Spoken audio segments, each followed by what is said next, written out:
তো গাইজ আমি আপনাদের জন্য আজকে একটা জাদুর ভিডিও নিয়ে আসলাম। তো আমার হাতে দেখতে পাচ্ছেন একটা 100 টাকার নোট।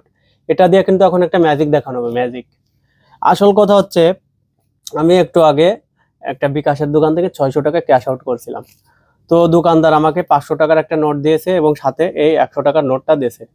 তো আপনারাই দেখুন, এই টাকাটাকে আপনাদের কাছে মনে হচ্ছে যে অচল, সামান্য একটু কোনাটা পুড়ে গেছে। তো আমি কিন্তু এর জন্য দোকানদারকে কিছু বলিনি এবং বলিনি যে টাকাটা চেঞ্জ করে দিন, কারণ টাকাটা একদম দেখতে নতুনের মতো চকচক করতেছে, কোথাও কোনো সমস্যা নাই, শুধুমাত্র এই কোনাটা একটু পোড়া আছে। তো এটা কিন্তু আমি স্বাভাবিকভাবেই নিয়ে নিছি, বিষয়টা আমি আর অত ঘোলাটে করতে যাইনি যে একটু সামান্য সমস্যা, এটা তো সমস্যা মানাই যায়। কিন্তু এই টাকাটা নিয়েই আমি একটা দোকানে গেছি একটা জিনিস কেনার জন্য, এবং এই 100 টাকার নোটটা যখন দোকানদারকে দিলাম, সে বললো এই টাকা চলবে না, এটা অচল, এটা বাদ দিয়ে অন্য একটা দিন। তো আমি বললাম কেন, এই টাকাটা অচল কেন? সে বললো পুরা। তো আমি বললাম টাকাটা তো পুরোটাই নতুন, দেখা যাচ্ছে চকচক করতেছে, এই টাকা কেন অচল বলতেছেন? এটা তো আপনি রাখতেই পারেন, এটা তো সমস্যা না, এটা তো ছিঁড়ে যায়নি অথবা এটা কেটে যায়নি, সামান্য কোনা পোড়া। তো এর জন্য নাকি তার কাছে এই টাকাটা অচল। তো আমি এখন এই অচল টাকার চিকিৎসা করব আপনাদের সামনে। একটা বাংলাদেশের সম্পদ, যেটা আমার ধরে রাখার কোনো ক্ষমতা নাই, কারণ টাকা আমাদের কাছে সীমিত সময়ের জন্য আসে। টাকা কিন্তু কারোর একান্ত ব্যক্তিগত সম্পদ নয়, টাকা কিন্তু আমরা অল্প সময় রাখতে পারি।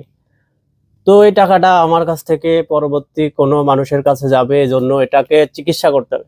কারণ এই অচল টাকা অনেকে নিতে চাবে না, কিছু অস্বাভাবিক ব্যক্তি আছে যারা এসব পুরা এবং একটু সামান্য সমস্যা দেখলেই তাদের মনের ভিতরে সমস্যা শুরু হয়, যে এই টাকা কিভাবে চালাবো, এই টাকা নেবো কে, কেন কে এই টাকা আমার কাছ থেকে নেবে, পরে এই সব চিন্তা ভাবনা করে কিন্তু তারা টাকা নিতে চায় না। কিন্তু এই টাকাটা আপনারাই দেখেন, কোনো সমস্যা নাই, একদম চকচকে একটা নোট, যেটা কিন্তু কোনো সমস্যাই নাই, সামান্য একটু পুরা।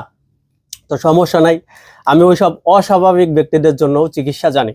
তো আমার কাছে কিন্তু সেম এরকম দেখতে একটি 56 টাকা আছে, যেটা আমি না। তো এই হচ্ছে টাকা, আমি এটার কিন্তু এই কোনা কেটে নিয়েছি, যেভাবে কেসি দিয়ে কিন্তু এখান থেকে কোনাটা কাটা হয়েছে, পুরো অংশটুকু কিন্তু বাদ দেওয়া হয়েছে।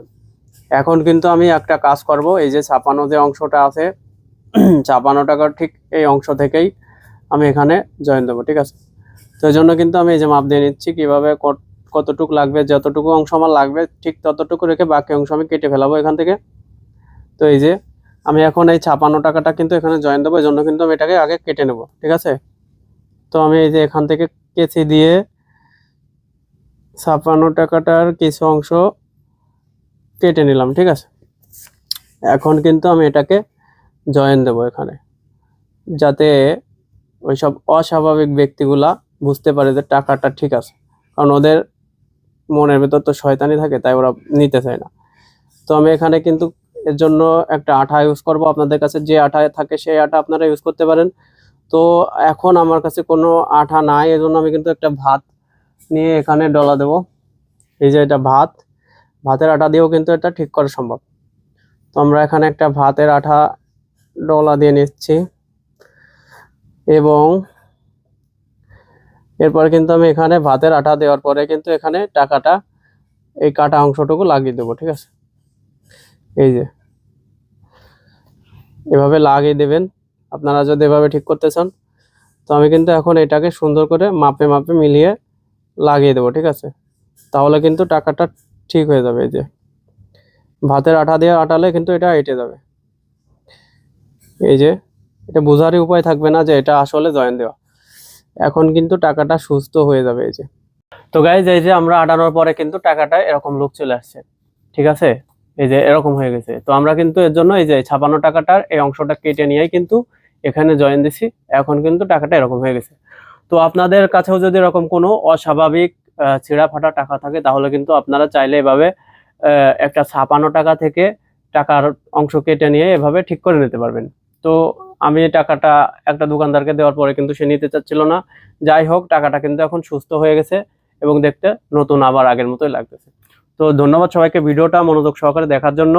তো পরবর্তীতে কিন্তু আমি আবার এরকম কোনো ভিডিও নিয়ে হাজির হয়ে যাব আপনাদের মাঝে। তো আজকের মতো বিদায় নিচ্ছি, আমি তাহাজ্জুদ হোসেন। ধন্যবাদ সবাইকে, ভালো থাকবেন, আল্লাহ হাফেজ। আর পরবর্তীতে আবার নতুন ভিডিও পাওয়ার জন্য আমাদের চ্যানেলটা সাবস্ক্রাইব করে রাখবেন এবং আমাদের ফেসবুক পেজটা অবশ্যই ফলো দিয়ে রাখবেন। ধন্যবাদ, আল্লাহ হাফেজ সবাইকে।